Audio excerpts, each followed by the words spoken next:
केजरीवाल को 2 साल के भीतर ही पटखनी देने के लिए बीजेपी अध्यक्ष अमित शाह ने समय रहते अपनी रणनीति बनानी शुरू कर दी। सबसे पहले पिछले साल ही एमसीडी और पार्षदों के कामकाज का लेखा जोखा तैयार करवाया गया और उसी के आधार पर बनी आगे की रणनीति। संगठन से प्रचार तक बीजेपी की रणनीति पर जनमन विशेष।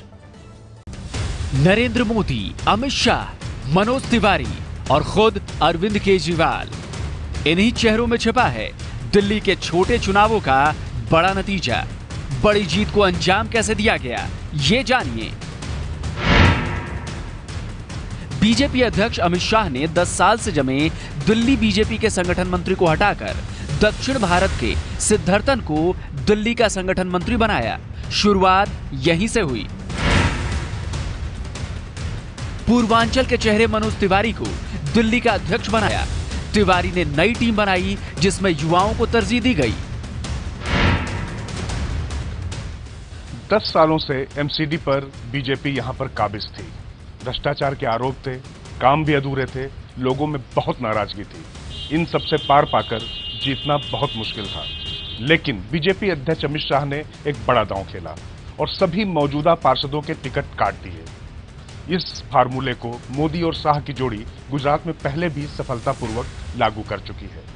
सिद्धार्थन ने एक सूची पहले ही अमित शाह को सौंप दी थी, उन्हीं में से ज्यादातर नामों पर मुहर लगी थी। संगठनात्मक निर्णय किया था कि पुराने जो हमारे पार्षद थे उनको ये कहा था कि अभी आप संगठन के काम में लग जाइए, और जो संगठन के काम कर रहे हैं उनमें से कुछ लोगों को हमने प्रत्याशी बनाया था। तो ये जो एक नए चेहरे सामने लाए, उसके कारण एक नई ऊर्जा बनी। इसके बाद शुरू हुआ संगठन मंत्री सिद्धार्थन का माइक्रो मैनेजमेंट। हर बूथ पर 5 कार्यकर्ताओं की टीम वो तैयार कर चुके थे। इनको पंच परमेश्वर नाम दिया गया। इन पंच परमेश्वरों ने जमीन पर 25 मार्च से 5 अप्रैल तक बीजेपी सरकार और एमसीडी के काम को लेकर पॉजिटिव कैंपेन चलाया। इसकी रोज रिपोर्ट तैयार होती और रोज रात को समीक्षा भी होती। जरूरत होने पर बदलाव किए जाते। हमने लोगों को कहीं इकट्ठा करना, सभाएं करना, इससे भी बेहतर समझा कि लोग स्वाभाविक रूप में जहां इकट्ठा होते हैं, बस अड्डों में, मेट्रो स्टेशंस पर या चौराहों पर जहां भीड़ इकट्ठा होती है, जब ट्रैफिक सिग्नल होता है, तो वहां जाकर हम लोगों को मिले, उनके साथ रूबरू हुए, उनको बताया।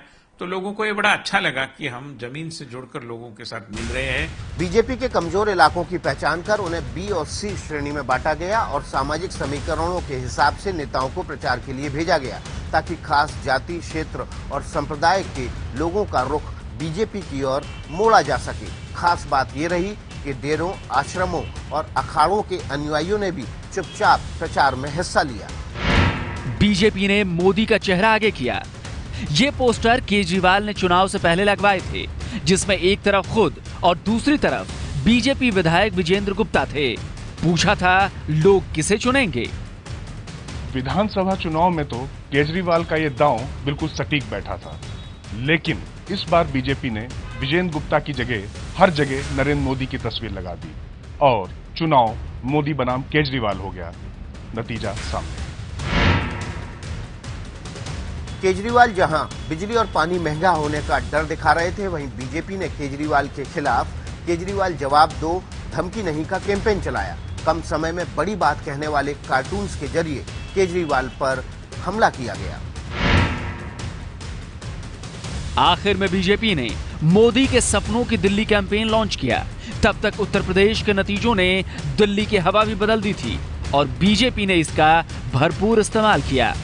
बड़े नेताओं को दिल्ली में प्रचार से दूर रखा गया।